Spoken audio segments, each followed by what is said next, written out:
It is my great pleasure to introduce our notable speaker of the day, Mr. Dilip Thosar. Sir is an experienced business growth professional with 3 decades of highly successful track record.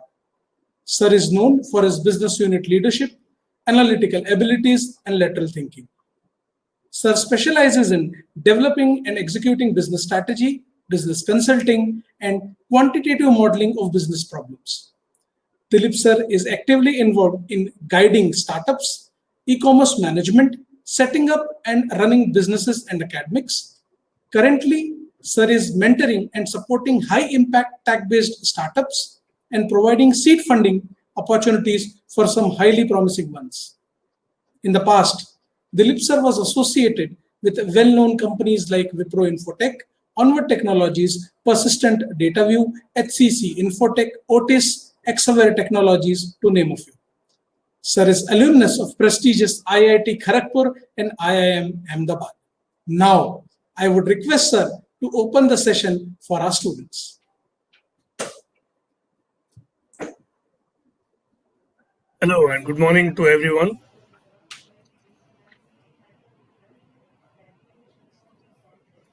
Hello and good morning to everyone.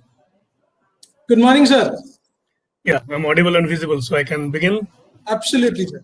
Wonderful. So, to the students coming in, welcome to IIEBM. It's a great place to be in, really or virtually, either way.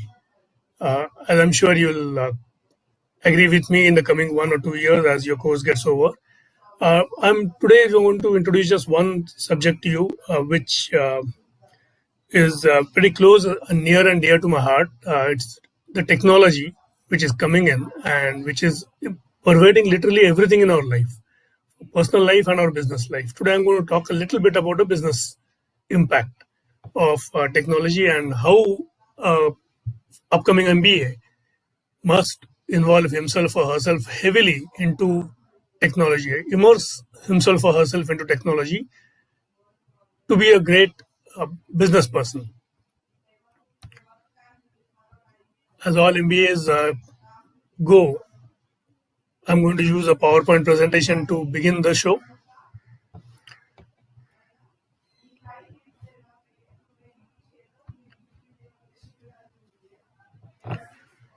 Yeah, so to begin with, many of you would be wondering, saying, life gets on very well by not using technology. 95% or some such number of all the Indians are in rural areas or don't really have access to nor the need for great use of technology. So how come they can get along? How is it that we see that technology adoption is a key to survival? This, friends, let me kind of tell you by first-hand, second-hand, and third-hand experience is a major myth. Adoption of technology at current levels, whatever your timeline is absolutely key to survival, let alone excellence. It is not about technology per se, in the sense you don't have to understand technology, you have to use technology. We'll just see a small video to kind of break the ice, and I'll request Arpit to please show the first video. Or can I start it from here? Yeah, maybe I can start it from here itself.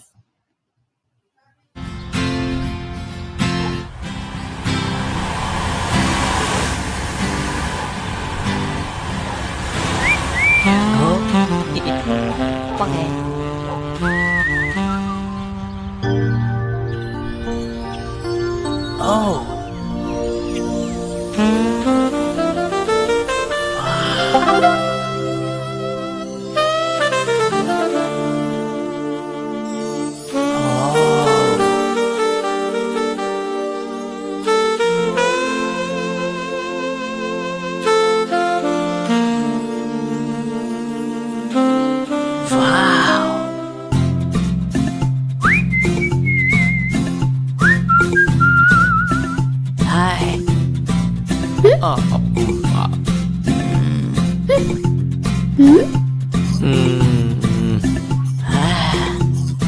Hi.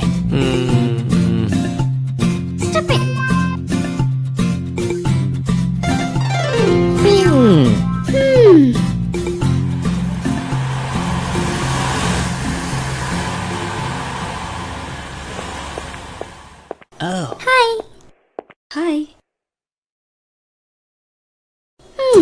Oh.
Sir, your audio is mute, sir.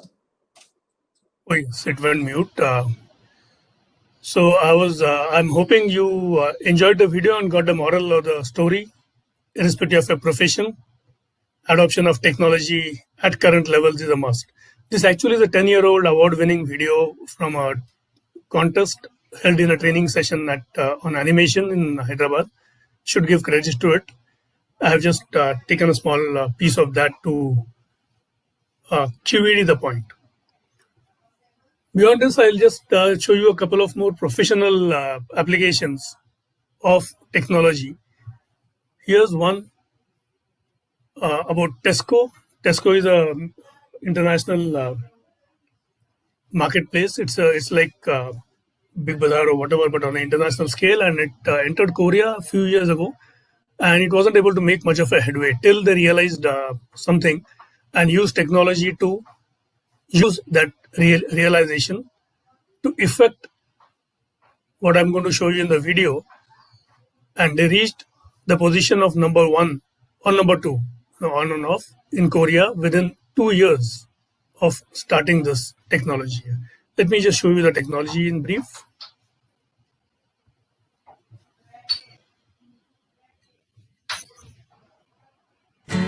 South Korea is a unique market. Tesco has been evolving itself, adjusting to the local market. It even changed the name itself from Tesco to Home Plus. And at last, it grew to rank number 2 in Korea. But Tesco had to overcome one obstacle, a fewer number of stores compared to the number 1 company, Emart. Mission: could we become number 1 without increasing the number of stores? We made an in-depth study into Koreans once more. Koreans are the second most hardworking people in the world. For them, grocery shopping once a week is a dreaded task. So we decided to approach these busy and tired people. Idea: let the store come to the people. We created virtual stores, hoping to blend into people's everyday lives. Our first try was subway stations. Although virtual, the displays were exactly the same as actual stores, from the display to the merchandise. Only one thing was different. You use smartphones to shop. Scan the QR code with your phone and the product automatically lands in your online cart.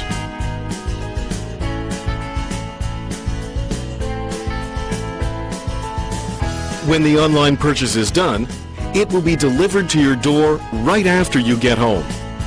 People can relax more after work and on weekends. 실제로 보면서 사니까 진짜 더 좋은 것 같아요. 편하기도 하고. Result: people can shop at Tesco Home Plus wherever they go without having to visit the actual store. Moreover, we could change their waiting time to shopping time. After this campaign, online sales increased tremendously. Through this campaign, 10,287 consumers visited the online HomePlus mall using smartphones. The number of new registered members rose by 76%, and online sales increased 130%. Currently, HomePlus has become number one in the online market and is a very close second offline.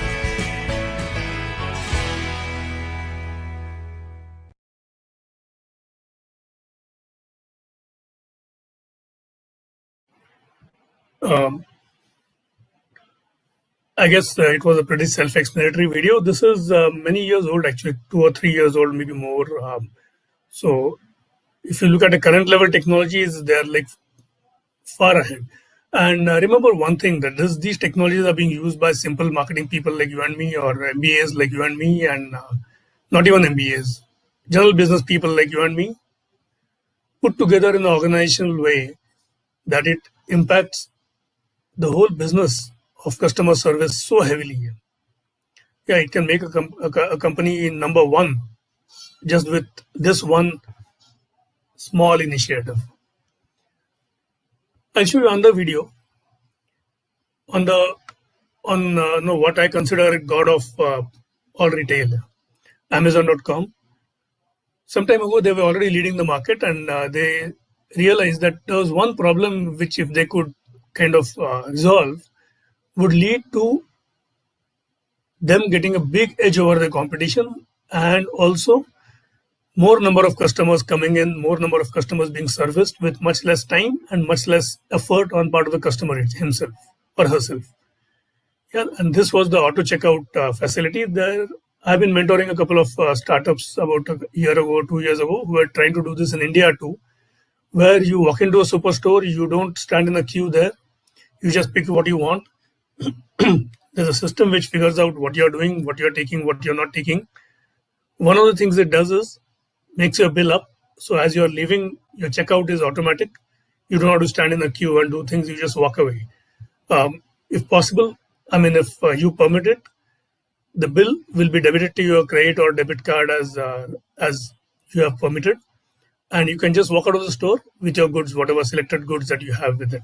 Here's a primer video on Amazon Go.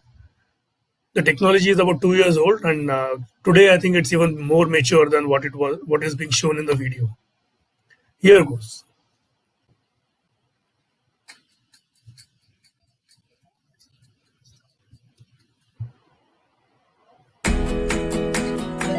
Four years ago, we started to wonder,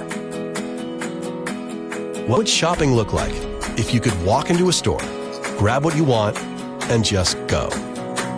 What if we could weave the most advanced machine learning, computer vision, and AI into the very fabric of a store so you never have to wait in line? No lines, no checkouts, no registers. Welcome to Amazon Go. Use the Amazon Go app to enter. Then put away your phone and start shopping. It's really that simple. Take whatever you like. Anything you pick up is automatically added to your virtual cart. If you change your mind about that cupcake, just put it back. Our technology will update your virtual cart automatically. So, how does it work? We used computer vision, deep learning algorithms, and sensor fusion, much like you'd find in self-driving cars. We call it Just Walk Out technology. Once you've got everything you want, you can just go. When you leave, our Just Walk Out technology adds up your virtual cart and charges your Amazon account.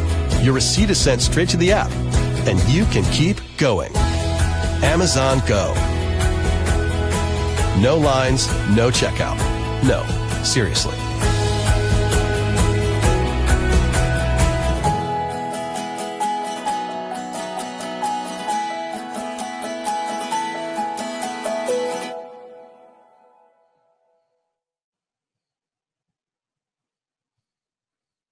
So that there's a lot of deep learning technology and machine learning and artificial intelligence and stuff like that being used, but leave it for the technicians or the technology people to do that. how can we use the technology to make our business better is what we focus on. Yeah. Here's one more. Again, my favorite Amazon, but this is at a back end. This is something we don't see. So there have been systems for the last 5 or 10 years being built where in a library you walk in and you don't go around rummaging for books on the shelves. You can do that virtually, but then basically you just know what your book is. You enter it into a computer which is kept at there's a computer bay in which there's a lot of computers, and you can use one of them. You can even access this from online, from your hostel room or your house, and you select the book you want. There's a whole robotic machinery there which will go find out where that book is. A copy of that book is available, whether it is in the shelf, it is in the return bin, it is just kept randomly somewhere. It will pick it up and it will actually bring it all the way down physically to the place where they issue the book to you. An equivalent industrial application of this is what we see with Amazon. Of course, it's far more complicated here. And again, this being a year or two old, today, I'm sure in the US definitely, and even in India, they have reached levels where they would surpass the throughputs of a system like this. Here goes the go down of Amazon.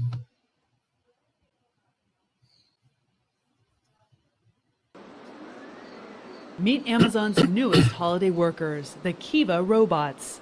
At this fulfillment center in Tracy, California, more than 3,000 of them cruise the warehouse floor, helping employees fill millions of orders. The little orange robot goes out and picks the right pot of inventory and brings it back just at the right time for the person to pick the item out to go in that customer's shipment. Before the Kiva robots, the workers used to walk the warehouse aisles picking up the items. But now they stay on these platforms, and the robots bring the shelves and the items directly to them.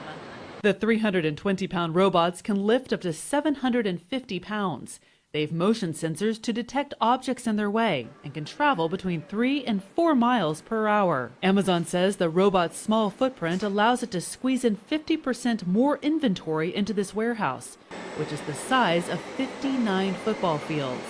They've also improved efficiency by 20%, so it only takes 15 minutes to fill some orders instead of 90. On Cyber Monday last year, Amazon customers ordered 426 items every second. Amazon expects that number to be bigger this Cyber Monday. The process at an Amazon fulfillment center starts when products arrive by the truckload.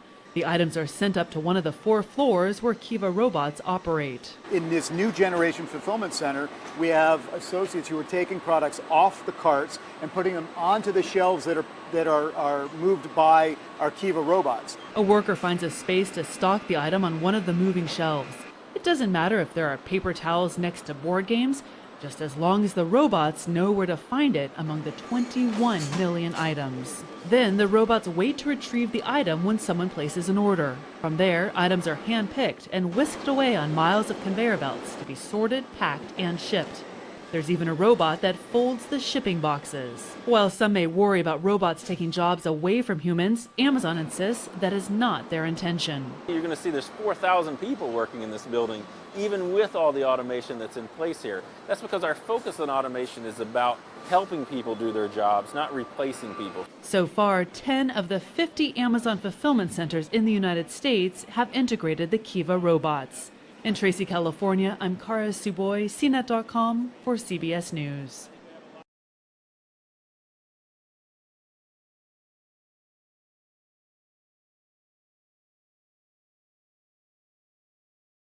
So please unmute.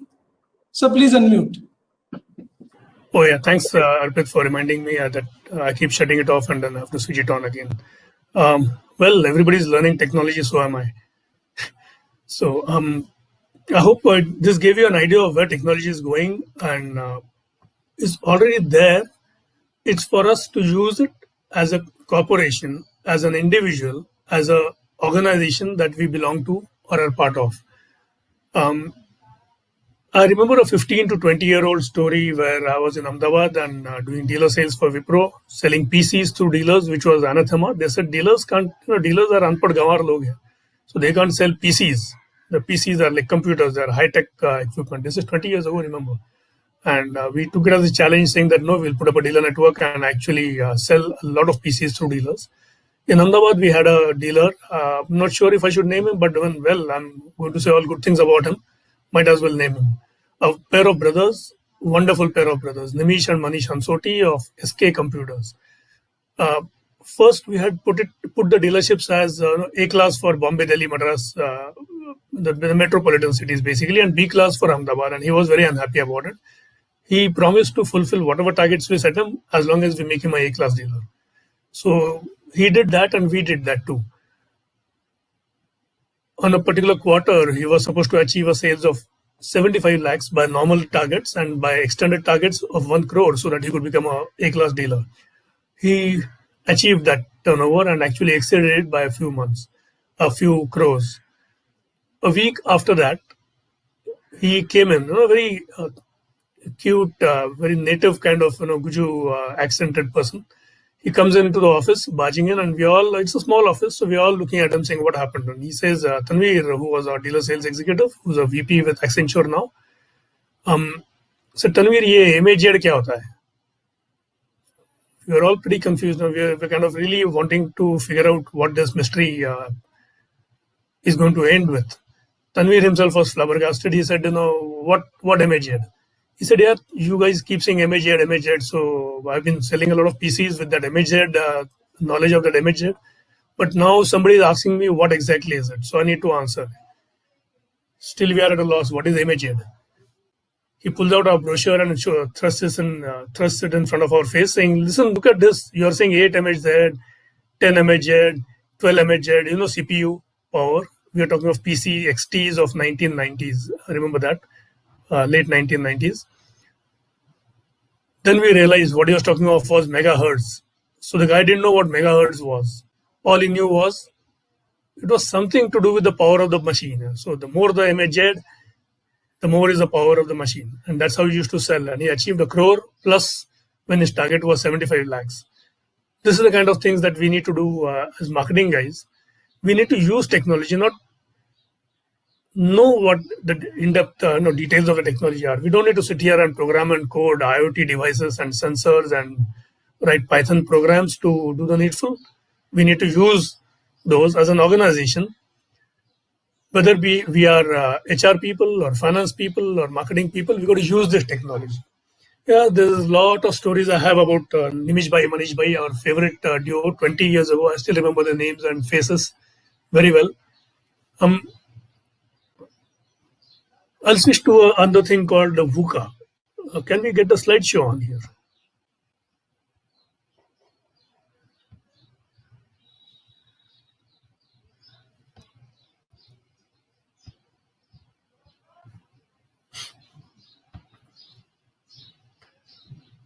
Okay, we'll possibly come to the VUCA later. We'll continue going with Amazon again as my major favorite. To understand this, let me explain the concept of VUCA. VUCA is volatility, uncertainty, complexity, and ambiguity, which are the 4 monsters, devils, which are plaguing everybody's life increasingly as we go on, as we move on into the business world as well as the personal world. Volatility, there are 4 V's and a D too, which is talking about digitalization. So that we'll come to in the slideshow when we go through Amazon recommender system, as it is called. Dell became number 1 in the US about 15 years ago or so. I won't remember the exact time, but around that time. Coming from nowhere, Michael Dell was a nobody, and he just started his company in the US, and he put up something called a Dell configurator. Now, he was a business guy. Of course, he was a tech business guy, so he helped build a configurator. The concept of the configurator, sometime when you have time, do look it up. And that made him within 2 years the number, fighting with Compaq and HP as the number 1, 2, 3 PC marketeers in US. He could deliver a pre-configured, he would let the user configure it himself, the PC that he wanted to buy on the web. The internet was just new at that time. And within 3 days in the US, he would deliver exactly the same PC which was ordered. Now remember, there are n number of parameters we need to configure. When you're ordering a Subway, I'm sure you would have been through the experience of standing there and telling, He'll ask you a question saying, sir, what bread do you want? And then if you ask for it, he'll throw up a menu in front of you. It goes on. Then you say, I want this bread. And he'll say, do you want this sauce? Do you want this filling, this topping?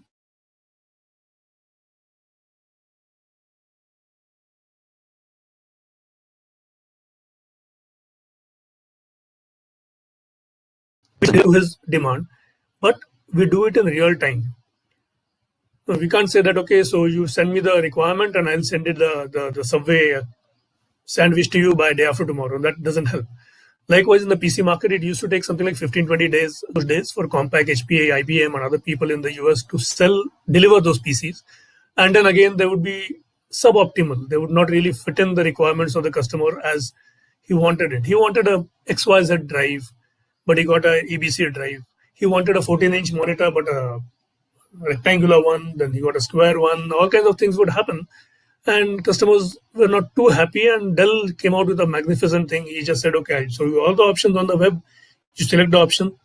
Whatever the final configuration was went into the system of Dell, went into the production plan of Dell. The next day, the PC would be assembled. And the third day, the PC would be delivered. It was like fabulous. Amazon itself is a 20-30-year-old company now. It's not really a startup kind of a thing, but they have been continuously upgrading themselves, updating the technology, competing with themselves. The Amazon recommender system, the recommender system is not new. Conceptually, when you walk up to your neighborhood grocer, has he ever asked you, saying, Madam, वो एक नया ये आ गया है, try करके देखिए, या sir वो अपने shaving cream नहीं लिया, 2 महीने हो गए, because he knows that you are buying that thing every month. He remembers the frequency, he remembers customer details. When you are standing in front of him, he recommends certain things to you and you happen to buy some of them.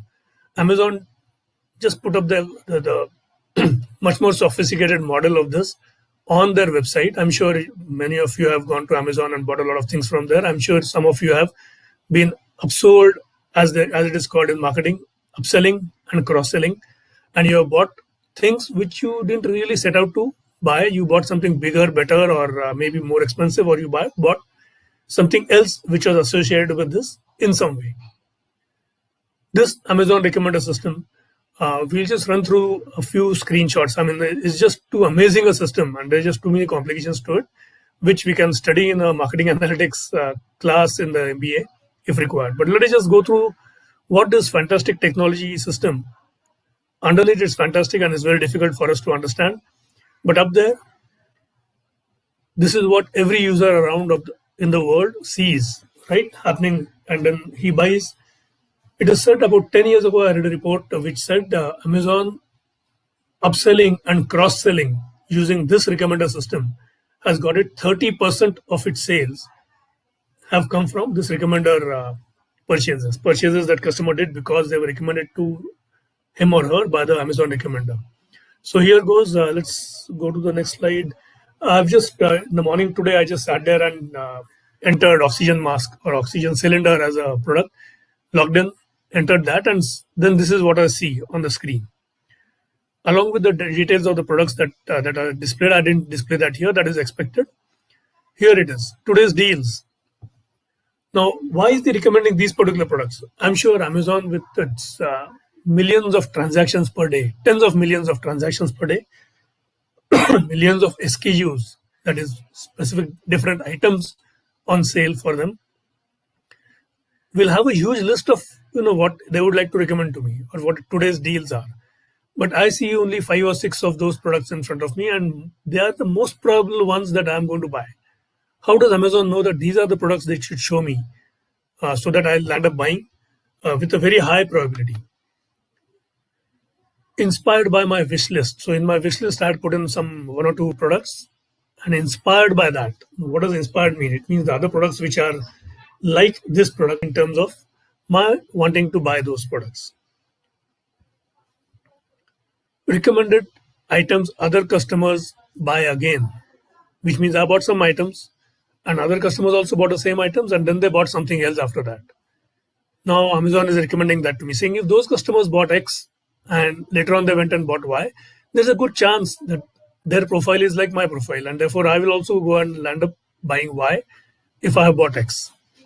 So this is what it shows. Recommended items. Other customers often buy again.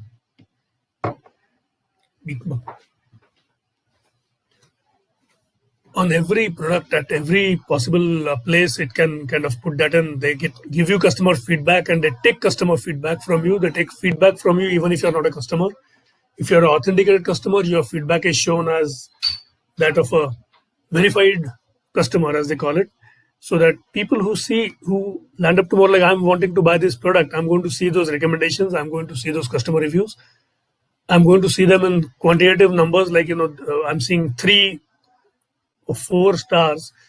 There are so many people who have given 4 stars, so many people 1 star, 2 star, 3 stars for this particular vendor or for this particular product, and that makes me buy quickly. There is nobody sitting at Amazon. When I was a child, I used to wonder if there's this Lata Mangeshkar is some lady is a very tiny lady who sits inside the transistor. And when there's a gentleman called Amin Sayani who also sits inside there, makes a recommendation, she starts singing a song. And I used to wonder where the music would come from. That's obviously not, it's a child's fantasy. It's not really true. I didn't know that there were just some transistors and there was a transmission station somewhere and whole technology involved underneath where I could get to hear those songs as if a singer was sitting inside the box. Same story happens here when this is being recommended to you so many ways. There's no person sitting at Amazon doing all this. Somebody has just coded it in, and millions of SKUs and millions of transactions, and therefore billions of possible transactions, people coming to look at something, are being addressed technologically in a way that the prospective customer actually gets to see what he would most probably buy, that is what he would most probably want. That also makes me very happy about this vendor. So I, for this reason, land up with Amazon, like many of us, more often than other websites. I won't name any of them at this stage. It's not good to name somebody and say bad things about him or not say good things about him. Okay, so here it is. Even the description is highly customized. So tomorrow if I go to the same product, I may not see this description. If I log in as somebody else, I may not see this description. It's all customized one-on-one. They know that I have logged in and this is my history. They don't know how old I am. They don't know my gender. They don't know which place I call from. They don't care. What they know is my buying behavior. And that's all this computation is based on that. My buying behavior. What kind of products have I bought? How long do I take to buy a product? Do I put it in the wish list or the shopping cart for days before buying it? Do I look at 4 or 5 products before I buy one of them, or do I just come there and I know what I want and I buy? All this is stored in there, and that is what they make use of while making these recommendations. The next slide here. More items to explore. See, I asked for an oxygen cylinder, then it's saying, would you like an oxygen mask? Would you like this? Would you like that? Which are all associated products. Please note that the association is because of customer purchases before this time. Not that the vendors have said, okay, my product is going to be associated with 1, 2, 3, 4. No. Customers who viewed this, okay, there are 2 very, very famous sections in the Amazon technology and most other e-commerce people too. One is called customers who viewed this, also viewed. And the other one is called customers who bought this, also bought. You can imagine the importance of this, right? And please note that customers who viewed my item, whatever I'm asking for, actually, there are so many customers who would have viewed just so many items. But Amazon is shortlisting the 5 or 6 most probable ones that I will end up buying based on my profile and my buying profile, not my demographic profile. Yeah. Qualitative feedback from customers. So a customer is asking a question, fine. I ask a question saying, does this have a handle on the left side or the right side? And then, the vendor might answer. But this answer and question is something that a future buyer also would like to ask. And all the pre-answered things are ready for him to figure out. And then again, there are cases where a very careful buyer will find that some of these answers and some of this feedback is coming from the same source. These are fake sources. So we also figure out, we should not look at fake sources. We should look at verified customers. We should look at reasonably technically specific answers rather than generally answers like, yeah, this is a good product, please buy it. That doesn't make sense.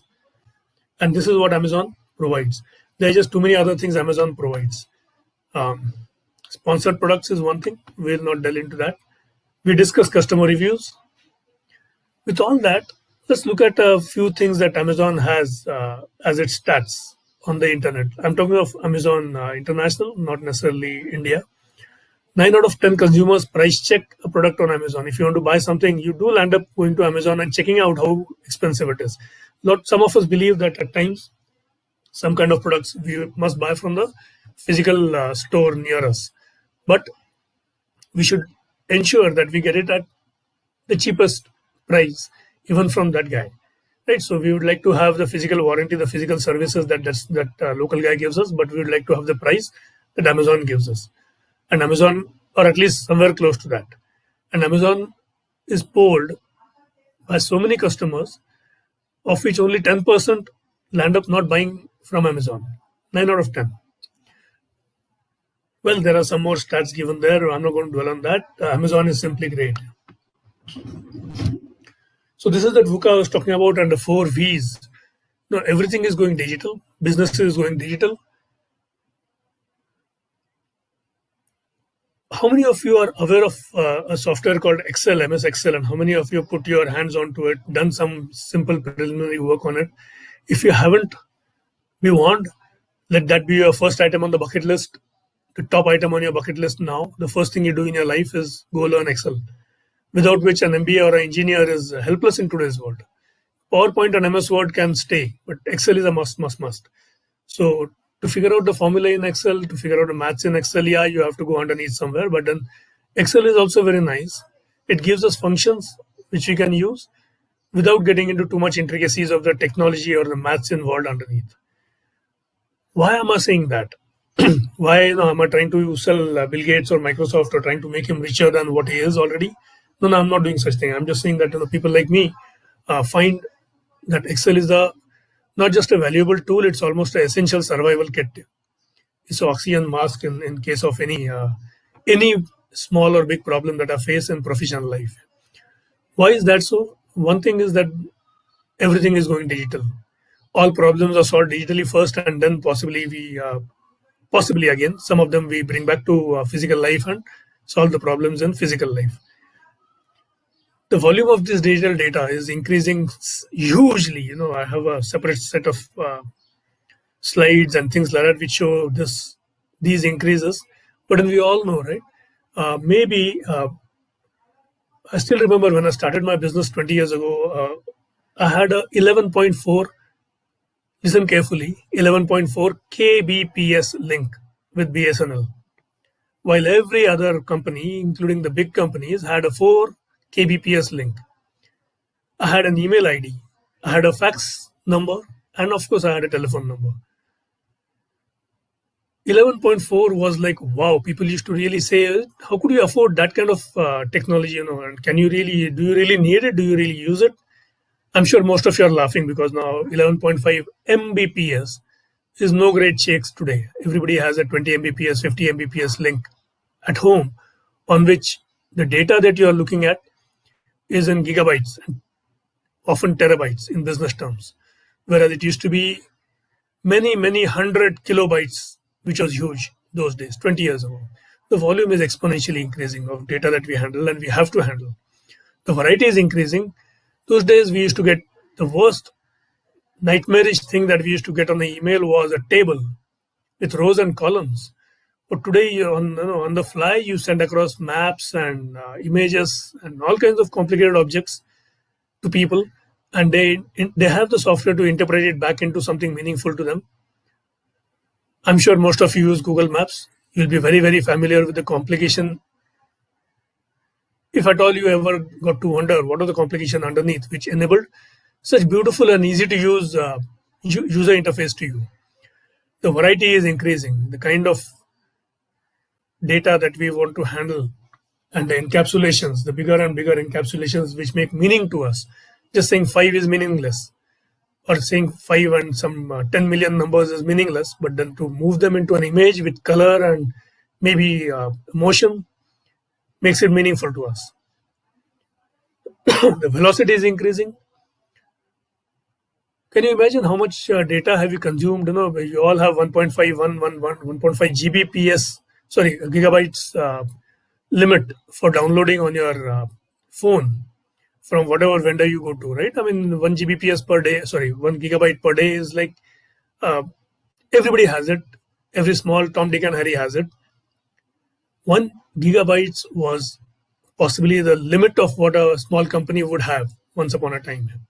1 gigabyte. What is a giga?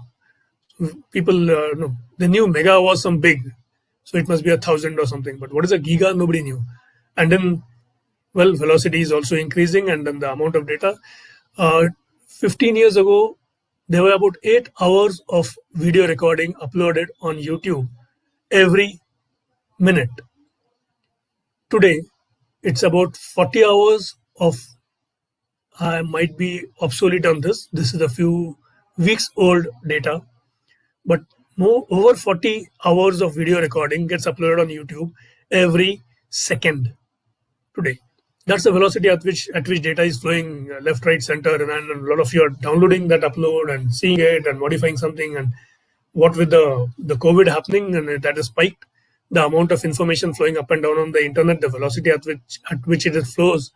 Even KG and first standard and 10th standard people are doing e-learning classes sitting at home, and that's the data which there's a speed at which this velocity is moving and increasing. Data is moving and increasing. And the veracity, how many of us know what the fake news? Every day, if you still read news about the COVID, there'll be 1 million items, new items, and maybe 1 billion regurgitated items, which you'll get to see, which tell you something or the other about COVID. How much of it is true? How much of it is verified? How much of it is authentic? Big question. But that is happening. The data uncertainty, data itself is becoming very, very uncertain, unbelievable, because it's so easy to create data and to share data. Well, all kinds of people use all kinds of software to mutilate images or to modify videos and send them across. And the reader might just believe that is the original, authentic video or movie or picture. So the veracity itself has become a big issue with data nowadays. Let's just go to a small video saying, okay, with all this, if people adopt technology, what happens? So here's a video. I had another video showing from 1990s to 2020. I could have shown you that, but then for paucity of time or to save time here, I'm showing you another video which shows the 10 richest people from 2000 to 2020. There will be some names which you are familiar with. There will be some names which you wish were there but aren't there, like Elon Musk. I'm sure you would love to have him there in that list. No, he's not still there. But then there are people who you don't know.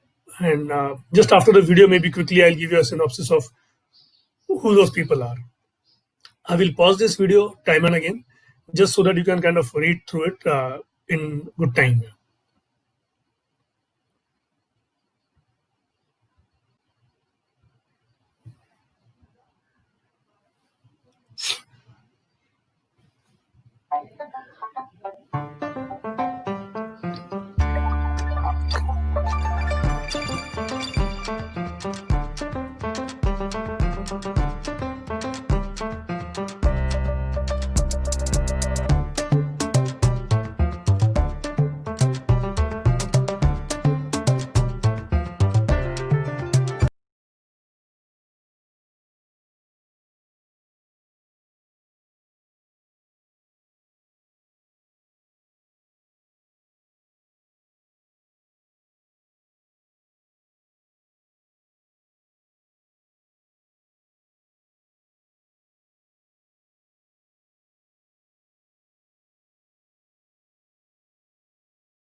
So you are not audible.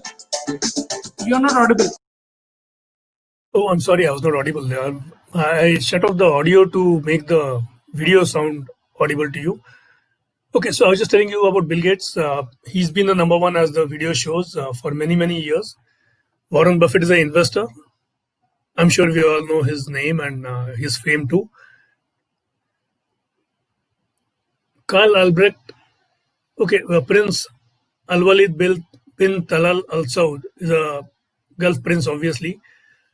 He and a couple of other similar princes from the Gulf were in the top 10 list on and off for many years before this. So this was like 1990. The 1990s video showed a couple of more names. These people were the richest thanks to the oil that they got. And nowadays, as the video will progress, you will figure out that the new oil is data. People who manage data get rich. People who help other people manage data get rich. But people who manage data for their own business get the richest. We'll see the rest of the video.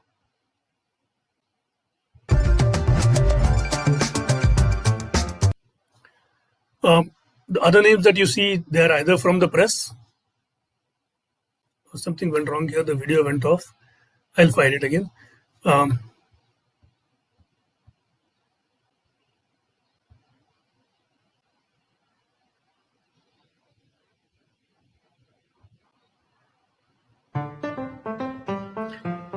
The other names you see among the richest 10 are mostly either running some kind of superstores like Walton, or they are running IT companies like Ellison, Paul Allen, who was Bill Gates' partner, and well, it's just between retail and IT that the market seems to be moving to.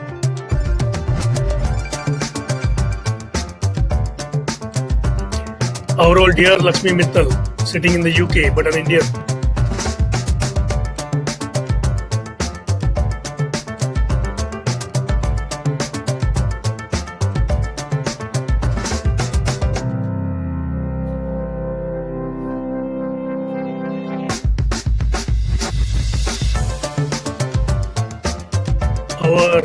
Our dear old Mukesh Ambani,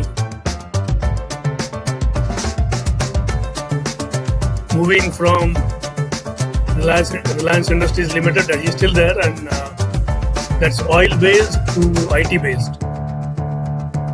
But IT got a bit of a setback in the Ambani kingdom thanks to Anil not taking it forth too well, too successfully.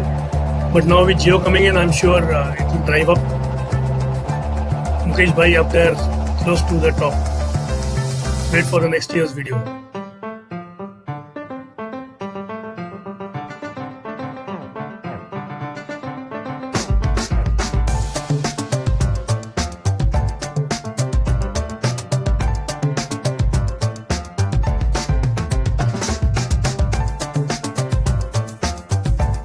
Who's at the top?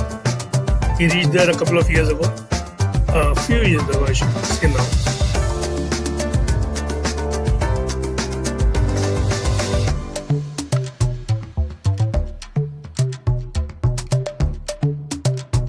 Well, that's it.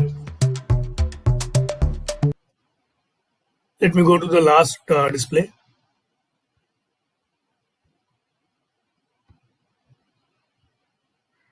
Oops, I'm sorry, but did you figure out who was the richest person on earth for the last few years? Who else? The chief of Amazon, the founder of Amazon, Jeff Bezos. And just for your information, the surprise is that this Amazon.com and Amazon.in and all these Amazon.com something or the others are not responsible primarily for making him the richest person. His division called AWS, Amazon, basically they provide the cloud services for as a product mainly to other people to implement their IT so that their businesses can do well. Is really number one cloud seller, so to say, cloud services seller in the world, and they're also selling. They're also making enough and more profits to make and continue keeping him to be the richest person on earth. Oh well, that's the richest people. How am I on time, Arpit? Sir, we have time, sir. You can very well continue, sir. We are good on time. Good. I'll just take maybe under 5 minutes to, or maybe 10 minutes to explain two more things. One is that there is a big paradigm shift in business methods. I still remember a gentleman called A.V. Sridhar, who was our VP marketing when I joined Wipro when I was roughly your age plus 2 years, an MBA out of a B school. And He gave us a big lecture on how we should be seen in front of the customer and we should not be seen in the office. That is where our place is. That's how we will sell. This Mr. Sridhar also was famous for when he was a marketing executive earlier. He was a VP when I joined. But when he was an ME, Wipro computers used to be big tables with computing devices attached to it, the disk and the CPU and everything. And the table with a monitor is what you would deliver as a computer. And the great Mr. Sridhar actually was a marketing executive. He got an order from an institute which was in the remote hinterlands of Maharashtra. He went and actually delivered it himself because the delivery guys were obviously nowhere close to what they are today. And he put this thing on a bullock cart. When he got off the state transport bus on a highway, he put it on a bullock cart and actually went and delivered it, tightened all the screws up and made the product working. And he got not just the money, not just a check from the customer, but two more things. One is great loyalty from the customer and great referrals from the customer. And the biggest thing is stories like this, to his credit.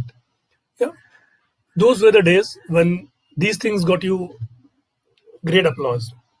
You are a great marketing guy if you are doing that. Today, is that what is required? He used to tell us, saying, always pack your bag, your briefcase with a set of brochures and just leave home and go to the customer's place and go back home.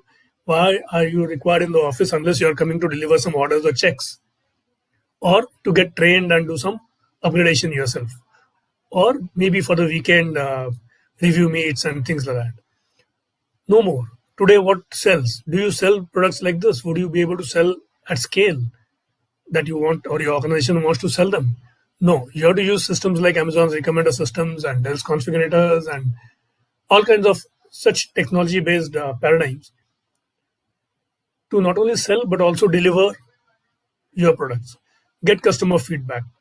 Nobody, nowadays we don't really send emails or messages in any way to customers saying, please rate, this is my 7 questions and please rate. No, we just put our ear to the social media and see what people are talking about our product or our competitor's product or our service. We actually, there are methods. There is simple software which you can write to listen on to Facebook, to Twitter, to WhatsApp. WhatsApp is not so cooperative, but Facebook and Twitter definitely. And see what people are talking about our product. Do analysis on that without human intervention really. And then the analyzed data, we can sit back and infer whatever the results, what is happening in the market about our products. And then take steps to ensure whatever that whatever our objective is, to increase the reach, to increase the customer service or whatever. So this is the way marketing paradigms have changed. HR paradigms have changed. HR is talking of robotic or remote interviews. So you could be interviewing me like this and I'm talking about some questions and actually there is no person sitting on the other side. It's just a bot, a very intelligent bot managed by AI. Whether a person is going to leave a company or how many people would leave a company in the next 1 month, in the next 3 months, can be forecasted based on demographic data of people along with this guy, like how long has he stayed, what are his ratings here, and there's so much data which is available, and you can actually forecast when this person may leave you, or what is the probability that he will leave you in the coming 1 month or 3 months, and so on. And then also, why is he wanting to leave you? Is it because your salary is lower than the competitors offering? Is it because your image is bad? Is it because your work culture is bad? Is it because he's got superseded by somebody else who he thinks is not good? So many reasons are there. This is what HR guys should now focus on, rather than just the old time thing that HR is about, I work in a team and I'm very able to get across with people. Well, that's also required very much. But this analytics angle is coming very, very strongly into HR too. Marketing, a formula which was given by our own Professor Dr. C.K. Prahlad, management guru, no more unfortunately. He said, he gave a formula apart from many other things that he gave to the marketing world, a formula saying N equal to 1, R equal to G. I'm not sure you understand the concept of segmenting a market and then targeting some of the segments based on some criteria. But at this point of time, suffice it to say that N equal to 1 stands for the size of a segment that you should address. which means you got to keep every person happy. So if you're launching some let's say women's dresses, salwar kurtas or whatever, you got to ensure that a random woman walking into your may not be a woman, maybe a man also, walking into your shop to buy would find something that his desires or his wishes or her wishes were anywhere there. So she is looking for some particular thing and he finds it there. You got to ensure that you have enough stocks of that kind. Does that mean that you stock everything possible? Well, inventory costs are very high. You can't possibly afford to stock everything. So what kind of people are going to do, and then say that the next person walking in will, based on his demography, his or her demographic data that you can have easy access to, figure out what would he be buying. You got to figure out a segment, the needs of a segment of size one person, not all women who are of a particular age or of a particular education level or of a particular geographical territory. No, it's no more a mass thing. It's n equal to 1. And to do that, you have to have R equal to G, which means you should have a resource base, which is global. So if you go to Amazon, if you want something very, very funny, you don't know where to get it, and maybe you just go to Amazon, and I'm sure you are going to find a few vendors who are selling that particular thing for you. They would also recommend certain things which you didn't know existed, and then you are very happy that you went to Amazon. Why Amazon? I mean, it's just that they are delivering this, and I'm sure many others are also trying to deliver and delivering some of this. You have to fulfill the formula of n equal to 1, R equal to G to even survive, let alone excel. I will not get into other details, other well-heard stories. I'm sure some other speakers would tell them to you over the coming 2 years about how Kodak went, Panasonic, am I saying the right word? Okay, we'll leave those stories, marketing cases aside, and move on with the principle. The last thing to cover is what your generation particularly, or even half a generation before you, which is like people who are about 10 to 15 years senior to you, downwards, are facing. You guys are not having the problem of plenty that our generation and one generation before us and all generations before that for Indians has seen. Ek til ka dana hai, and then we have to split it into 7 parts, and 7 brothers consume 1/7 of that. That was the paradigm of 1960s, maybe even 70s. With globalization and with industrialization of India, and with a huge amount of improvement in our industrial structure per se, today we are able to have a very radically different situation. I still remember my father booked a Bajaj Super, and he was advised to pay a deposit of 2,000 rupees. A deposit of 2,000 rupees was mandatory, but he was given an advice saying that you please connect up with Mr. So-and-so, who I happen to know he's an official with Bajaj, and then he will enable you get early deliveries. Early delivery meant within 6 months. Otherwise, you could wait for a couple of years to get your scooter. This was what, 30 years ago, 50 years ago, somewhere around that time. Today, all you have to say is, I want to buy a two-wheeler, and what happens? Somebody on the web hears it, and then you start getting mails and all kinds of people visiting you, calling you, saying, "Sir, I've got a great scooter. Why don't you buy it?" And this number of people, salespeople trying to sell you a scooter or a motorcycle, is small compared to the number of people who would immediately also form the second phalanx of army attacking you, saying, "Sir or ma'am, we do funding. You just need to pay 1,000 or 1 lakh. Sorry, what am I saying? 1 lakh, just 1,000 rupees, and the rest of it we will give you a loan to buy your two-wheeler, four-wheeler, whatever you like to buy. Financing is available. It's just a lot of things are available." I still remember when I was in my management school, we used to go to the library to do a project, and a lot of academic projects we have, and to do that we used to need data, and we used to go through books and magazines and all kinds of things, and all the remote corners of the library. We had a huge library there to get that data, and then the data would be very highly valuable, top secret information, which our group will ensure that other guys don't get it.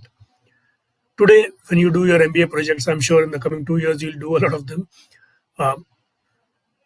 You don't. All you need to do is go to Google and just give some Google or whatever your search engine, favorite search engine is, and give some keywords. And then if they don't give you what you want, give some other keywords or do some filtering, do some sorting, and you get.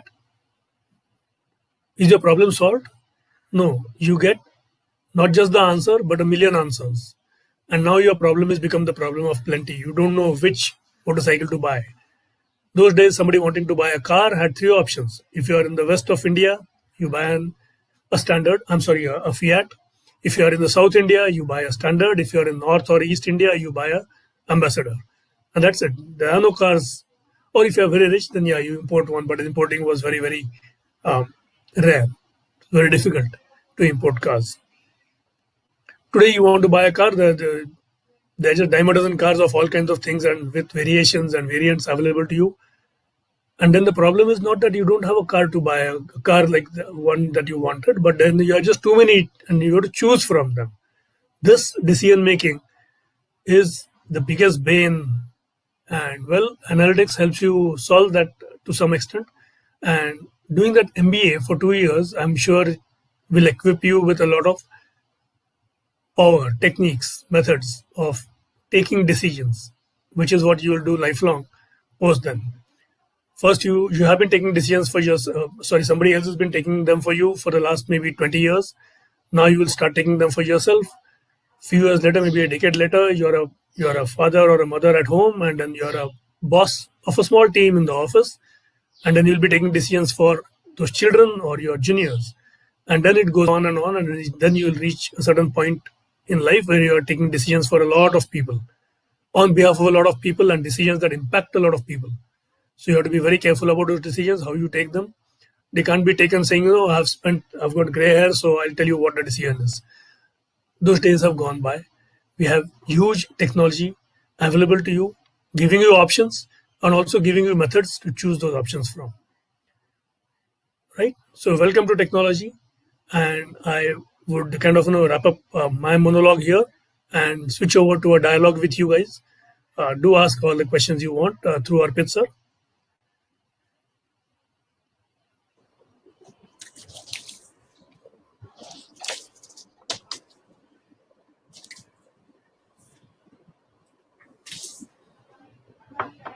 Thank you, sir.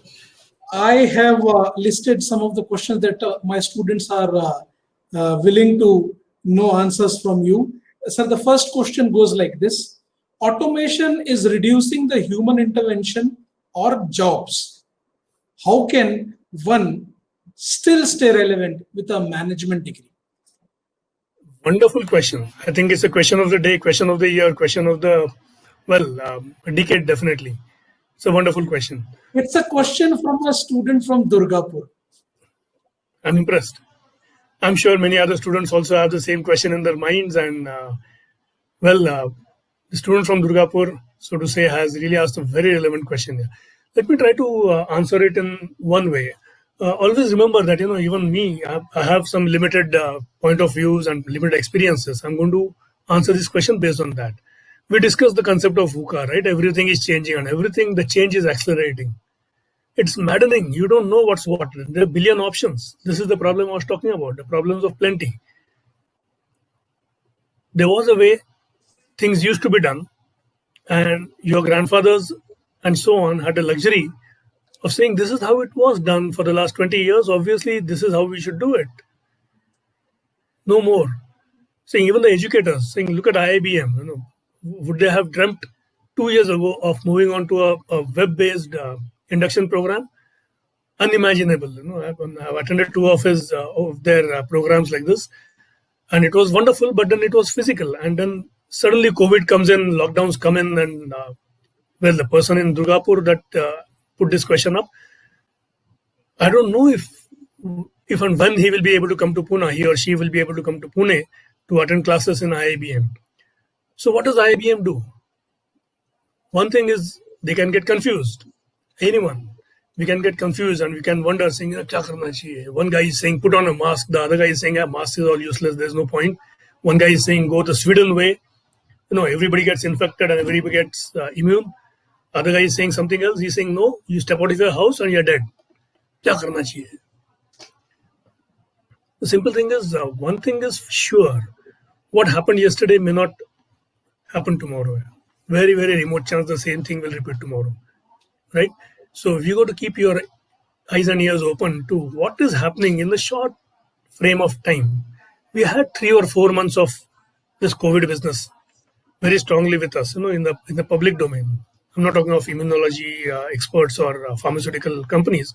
People like you and me, we have faced this. Now we have some grasp, and each of us has a point of view, and we know what we are going to do about this COVID business. Likewise, when you're talking of how do you stay relevant, sir, nobody stays relevant. That's the unfortunate part of life. But we have to change continuously. The roles that are happening, I'm reminded of a movie, a very old movie. I think it's 1950s, 60s. I don't know when Dilip Kumar was very young.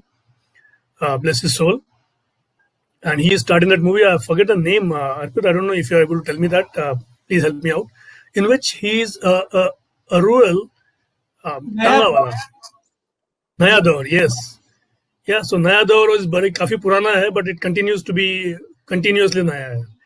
Right, so he's a Tanga. He runs a small horse cart, and that's his job. And then there are a lot of people out there who cut trees and all that. And then there's a guy who steps in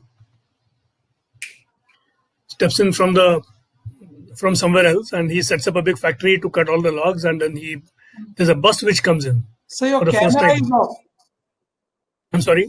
Dilip, say your camera is switched off, I guess. Yes, there's some connection issue here, but I guess my audio is on, so I'll Yes, continue saying very this. much, very much.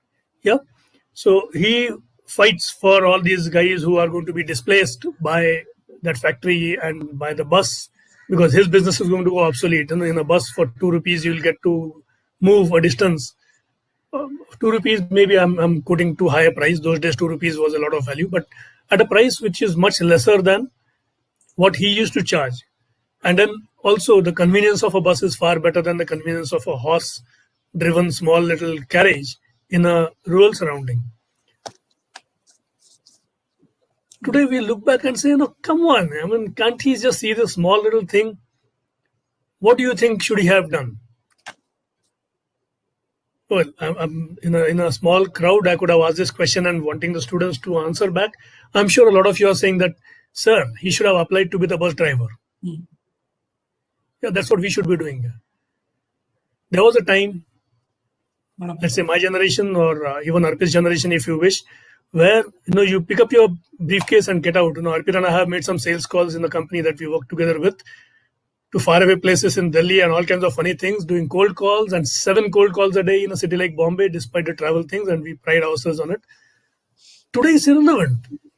If we say that, we have salespeople who make 7 cold calls a day, I mean, where will we be? We will get countered by somebody else who says, our one person makes about 7,000 calls a day. Yeah, using digital media. 7,000 personalized cold calls a day.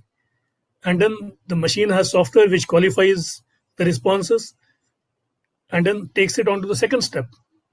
We have to go digital. We have to figure out, all of you are at an age when you'll be priding yourself saying that your father or your mother or your grandfather simply doesn't know how to, put some setting onto WhatsApp. They come to you and saying, sir, beta, do this setting, make this sound like this or whatever. Saying, yaar, itna bhi nahi samajhta hai, but then that's how it is. When you become their age, there will be technology, and maybe we don't have to wait that long, maybe another 5 years or 10 years, there will be technology where you will be asking your juniors, saying, boss, ye kaisa karna hai? Yeah, we discussed a paradigm laid out by Mr. Subrato Bagchi. I'm sure you're familiar with that name. If not, do read his books. A lot of books he's written. Wonderful guy. He said 30 is the worst age of your life. When professionally, Arpit would agree with me. He's been through that by now. And when you're new, people give you a lot of chance. Yeah. So, seekh lega yaar, karega yaar, abhi nahi aata hai, but we have a lot of leeway. Right? Your family is saying, abhi bhi tu join kiya hai. So he is not all that rich and he is not all that famous. That is what we are after, right? We want to be rich and famous. At 30, nobody gives you a chance. Your 5 years experience, 7-year experience, people, ghoda ho gaya hai, abhi tak itna nahi hai. You haven't saved so much money, you still want a small loan from your father. You want to, all kinds of pressures are there. There are personal pressures. Get married, standard pressure. I'm sure all of you are fighting off with your admission in IIBM, saying at least defer it for 2 years. All kinds of pressures are there. Your parent gets sick, your parents-in-law get sick, you have to take them to the hospital. Your boss says something else, and if you are in a small company, maybe your boss's wife says something else, and then you go to do a lot of things. A lot of liabilities are just liabilities and liabilities. And how much has your income increased by? How much has your fame increased by? Nothing. It's the worst possible age. And then we'll hit 40, something different happens. Well, we'll not dwell into that. We'll come back to the original question, saying between this age of 20 and 30, what you should be doing. How you should stay relevant. You should just try to stay relevant, sir. Don't just survive. That is the bare minimum. Excel. Figure out what is the happening thing tomorrow and build your skills in that. Couple of students had asked me in another context, nothing to do with IIBM, saying, should we, take admission in this school or should I take admission in that school? I said, irrelevant. If that school is going to be giving you admissions next year, it makes no sense. You're wasting 1 year. 1 year at this time is a huge time, and what you have learned today or what you learned during this 1 year becomes obsolete by the time you get into whatever institute. It doesn't matter what institute it is. You are just deferring your activity. Please don't do that. Don't procrastinate. Build up your skills at this time. Get practical. The only way to really build up skills which are required by the industry tomorrow, are to practice those skills today. You will be the skill leader. You will figure out methods, of course, with digital technology. That's my favorite, of doing something far better than the way it was done earlier. There's in marketing, there's a concept called ATL and BTL. ATL is like, you just put out your ad on a TV or on a newspaper where everybody sees it, and maybe some of them will have, a want for which they will buy it. It's considered a very expensive proposition and definitely not for small products, meant for generic products and meant for brands really. And BTL was the in thing, where you get some email IDs or something and you send them out a mass mail saying, do something. We have gone way beyond that. Now BTL has become so good that it is better than ATL now, and you can address the n equal to 1 to each person. You can actually send. That's what Amazon is doing. I discussed some of those screens with you. It's looking at the person and trying to offer him something that most probably he'll be wanting. Now, how do you figure out what is the most probable thing? Learn these tricks which are going to be relevant tomorrow. And how do you learn those tricks? Well, there are many ways of learning those tricks, and that's what I guess IIBM will carry you through in the coming 2 years, 1.5 years, whatever. But that is the only way to stay relevant. Continuously be on your toes. Look ahead, don't look back. Look back only to figure out where you went wrong in concept. Look ahead, figure out what skills are relevant, build those skills, practice those skills. Be on top of the heap. When the requirement comes in, when the campus placement company comes in, now, I'm not sure in 2021 will they come in or will they do a internet coming in, but whatever. When they look at you, they're going to look at you saying, no, I want this guy, whatever happens. And you are thoroughly undesirable for a lot of other companies. They'll say, he doesn't have what we want with him. Those generic skills of, being able to talk good English, being able to understand marketing concepts, and being able to know what is, which companies, where in the industry is all, I won't say irrelevant, but it is just nothing. You have to specialize. So if you specialize, let's say in e-commerce, and then Amazon comes to IIBM for campus interviews, they will find you highly relevant, right? And when Tata Motors comes to you, they'll say, no, this guy doesn't have what we want. But Tata Motors is not into e-commerce, and you are an e-commerce. You got on your CV, not just that I have done 1.5 years of work at IIBM, study at IIBM, but I have done those 6 projects, including a summer internship, which was highly relevant. I worked with some startup, I worked with some this, and this is what I built up, and this is what I managed, and I increased the sales, let's say, by 3,000%. Does that look ridiculous to you, sir? I ran a company called, I ran a branch of a company called Taxi for Sure, where our target was 33% per week growth rates, 33% per week. When the best growing companies was like 1,000% per annum, they would double their turnover per year. Typically, very large IT companies used to do that for a few years. Here, we were trying to achieve that kind of rates, and it's highly possible. It's highly achievable. You just set your mind to it. You're small, your percentage growth rate can be very big.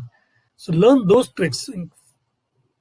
very many students believe that they just get into an institute and bid their time for 1.5 years, and then it's their birthright that companies should come and queue up and saying, please sir or ma'am, take this job, and you want double the salary, I'll give you double. Doesn't work. Companies are giving the jobs because they want something from you. Try to build at something, the skill for something, and try to project it properly.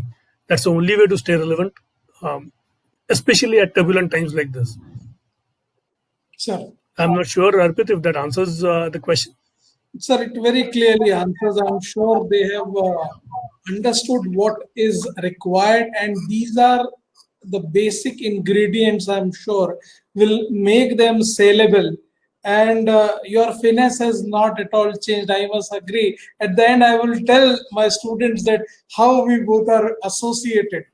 My next question to you will be, sir, can you tell us how a company like Amazon maintains their inventory and how they manage shortages in their warehouses? Because you are so deeply rooted into the technology. Can you, sir, throw some light on this? This is not technology. This is, again, I keep saying, this is use of technology. Amazon came up with this brilliant idea 30 years ago. How old are they? 27, 26 years? I don't forget, approximately that, 30 years ago. And then the idea Jeff Bezos and his partners came out with was simple. We will stock books in a warehouse at the bottom of our in our basement, and then we'll take orders on the internet. Pretty soon they learned that is not the way. Your inventory costs kill you. Yeah, if you look at the last 5 years, if you look around your town or your city, you find a lot of retail stores shutting down. Big retail stores shutting down, all the way to Big Bazaar and whatever. They're shutting down. Why are they shutting down? Rentals a big killer, was a big killer. I'm not sure how it's going to work out now. So in this case, inventory is the biggest killer for any trader. And these guys came out with a paradigm where they said, we will not carry any inventory at all. Smart guys. Amazon India today carries zero inventory. Do you believe that? Uber India today has 0 cars owned by them. Ola is the same. They all try experimenting with some categories, saying I'll buy 100 cars just to see, the gas-based cars, or Tata introduced that Nano a couple of years ago. They bought a few Nanos just to try out. Forget those. But as a regular business model, inventory is no more the trader's business if you're an online aggregator. And that's how Amazon manages its inventory. The godowns you see are all the US godowns, and the inventory may or may not be necessarily owned by them.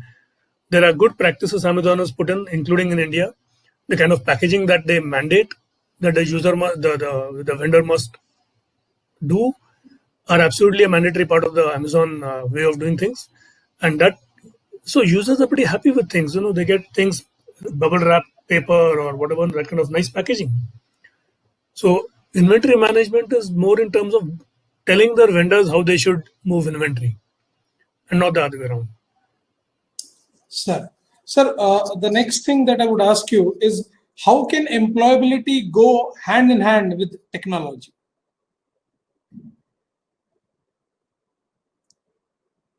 Well, your enemy is coming out with a technology which you don't have. How will you survive? You got to build up technology to counter that technology. You got to be on top of it. There are just so many employable people, as NASSCOM and everybody says, even FICCI and all people say that only a certain small percentage of graduates and postgraduates of all kinds are employable. What do you mean by employable? And does the percentage matter? Frankly, each of you, the students, should bother about whether you become employable or not, and not about what percentage of the batch and what percentage of the Indian MBAs become relevant, and all that stuff is irrelevant to you. Just stay focused on building your relevance into the industry, your employability into the industry. 1.5 years is huge luxury of time that you have to build that skill up. Does that answer the question, Arpit, or has it been too stratospheric? No, sir. We can at least try to start thinking with this food for thought. Yeah, on that, just one thought came to my mind just now. My experience with various B schools in particular over the last, I should say, 5 to 10 years has been this, that students believe that they should get into the institute somehow. Once they get into the institute, they pay the fees. Now they just have to sit back. And well, 1.5 years later, some wonderful placement would happen. This is, I mean, how ridiculous can somebody think? It's just not that way. You got to build up your skills. The company is hiring you, not the institute. They might come to the institute as a shortlist. They might shortlist your institute to come for campus interviews or campus recruitment based on the institute's brand name. And the institute's brand name is created by the alumni who got placed and who have worked it up very well. They have performed very well in the industry. How could they perform very well in the industry? Because they built up those skills and they continuously built a change into those skills to keep themselves relevant. As you become a manager from an executive, a lot of new skills come into the picture. There's a big temptation to do it yourself. Stop. Teach your junior how to do it. This kind of continuous change has to happen. 1.5 years, if you just sit back and say, what is this? Now the institute should bring me IBM, they should bring me Amazon. Well, you can keep saying it. The institute doesn't bring those people. I mean, the institute is what? It's all your alumni, your batch, coming together to build a brand. And that is the brand that these people look at. Your placement cell and your institute will definitely make efforts to polish up the brand. But you have to continuously build. They're recruiting you. They're not recruiting the institute. Sir. Absolutely, sir. Complete agreement to what you said. Sir, the next question is, sir, how can India, a country that lives in towns and villages, cope with the constant technological changes or technological advancement? How can they? Well, we are doing it for the last so many days. Well, just let me give you a few examples that come to my mind. About 6 years ago, or 5 years ago, roughly, I forget the exact time, but a few years ago, there's a college called COEP in Pune who had developed a small micro satellite, this small, literally a few millimeters by few millimeters by few millimeters kind of micro satellite. It had some stuff built into it, which I don't know what it would do, but it required to be launched. And I think 2 years ago or something, by the way, this development was not a 1-year development by one student and one professor. It was spanning something like 6 or 7 years. So guys used to do work on that and pass out, and then another team used to come in and then pass out and so on. And finally, they had that built, and it was launched by NASA as part of its 104, if I remember right, satellites onto a single rocket about 3 years ago. Who said we are not capable of all this? For some reason, we fell prey to that image which was built by outside people. That we are all a land of snake charmers, and if you walk the roads of India, what you will see is a lot of cow dung and a lot of elephants and a lot of snakes. We do see a lot of all that. But that's not all that is India. Yeah? No more. And particularly with the current dispensation, and I don't want to make any political statement here, but with the current dispensation of government that we have, I think the image of India as a technology leader has gone up miles within a few years. Yeah. Today, and it's not just the image which is built up. We are actually delivering all that. Now, a bit of luck, a bit of perseverance, and a bit of things. So, gone is the time when we start saying that, how our people go out and become CEOs, the Sundar Pichais, and all that is frankly gone. Why should they go there and become big? Why can't they make big Googles here? Luckily, we have a gentleman called Mukesh Ambani, my favorite again. Yeah. And in the last AGM, which was a few days ago, he had made some brilliant declarations. Discounting 50% of the declarations still will make us one of the first 5G implementers in the world. In the private sector, no government business here. We keep cursing the government, saying something or the other. So much so that it has got Google, and I don't know if I have I have the slide here with me, but I don't know how to put it up just now on the system. But it shows the top 10 to 12 shareholders of Jio, and it has names like Google. It has names like Facebook. Google was the last recent entrance. Facebook is the biggest among those 10-15 people with something like 10 to 12% or 15% of equity in Jio. Those guys are finding us saying, no, I'll come to India, boss, take my money, but let's build up something. And it is going to be your property.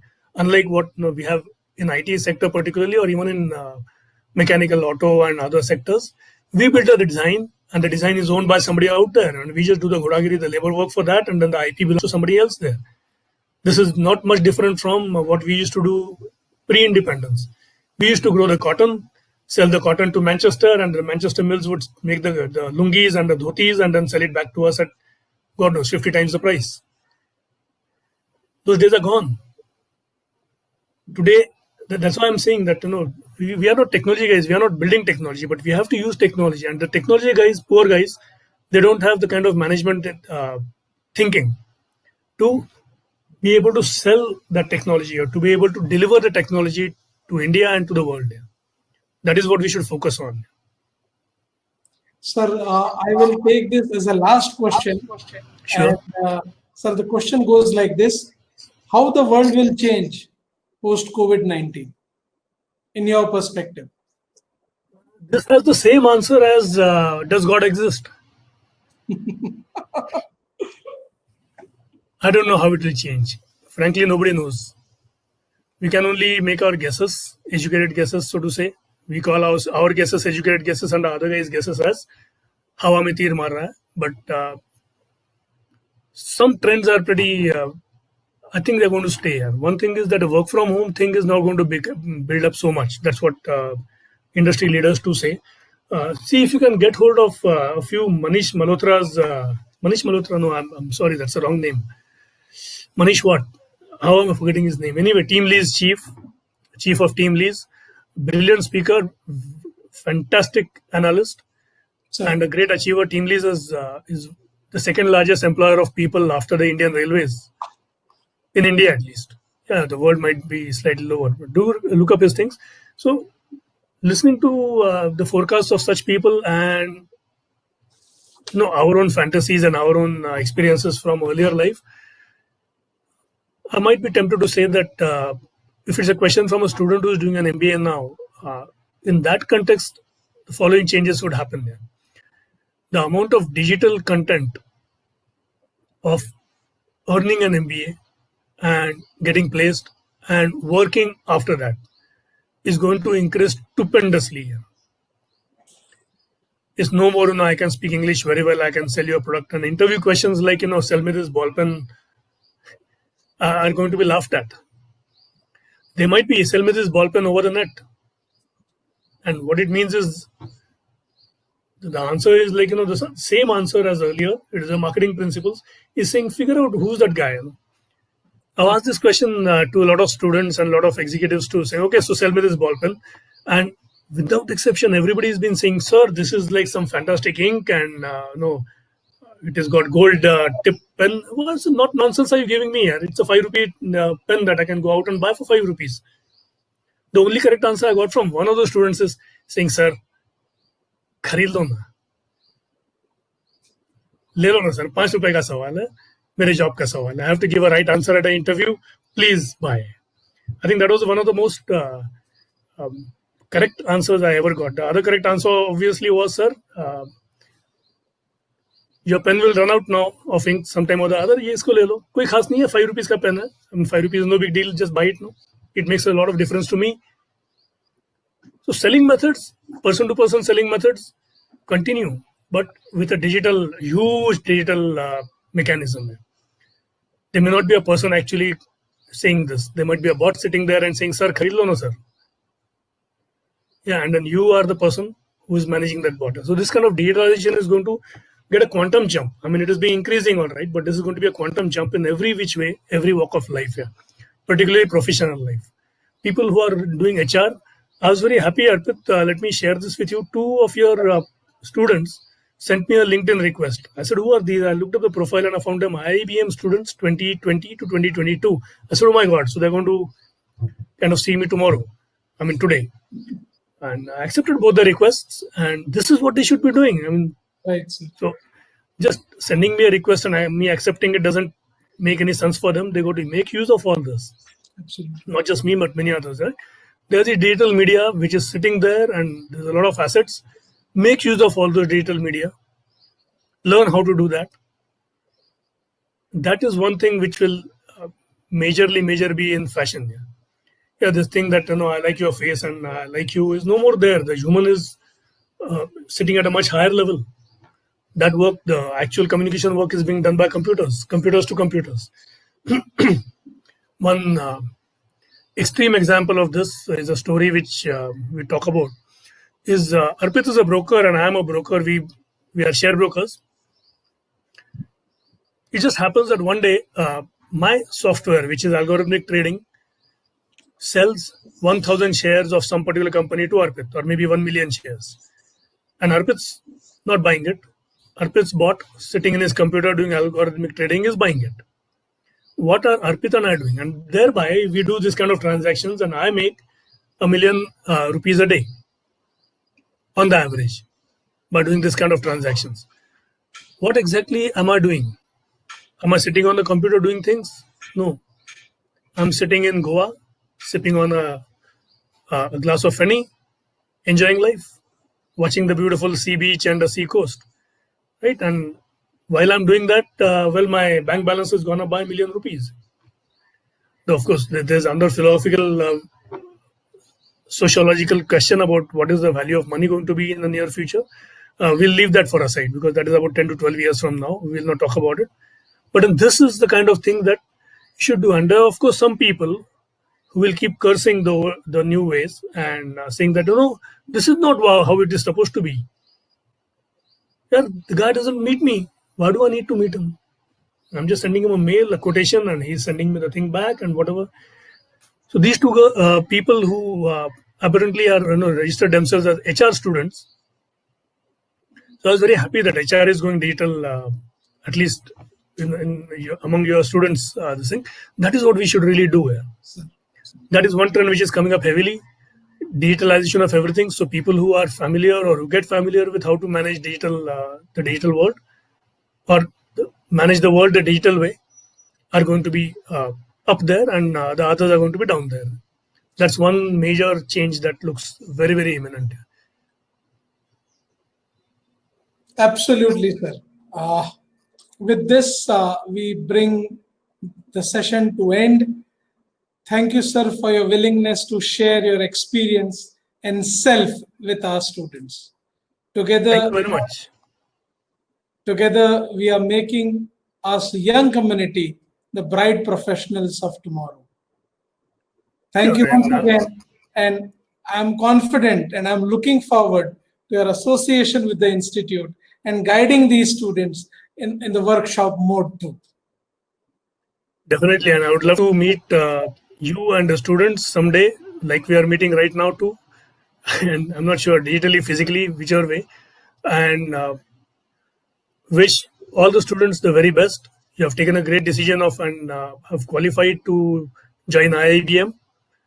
I've known this institute for a few years and I do foresee a good future for you guys. I'm sure some of the alumni would be saying the same thing, Arpit. I'm sure you would have brought some of them to tell them this, but it won't happen because you've got admission and because your parents paid the fees or you paid the fees. It's going to happen because you will be in the right track and you will work on the right track in the right way. So wish you all the best. Thank you, sir. And have a wonderful day ahead, sir. You too, all of you. Thank you.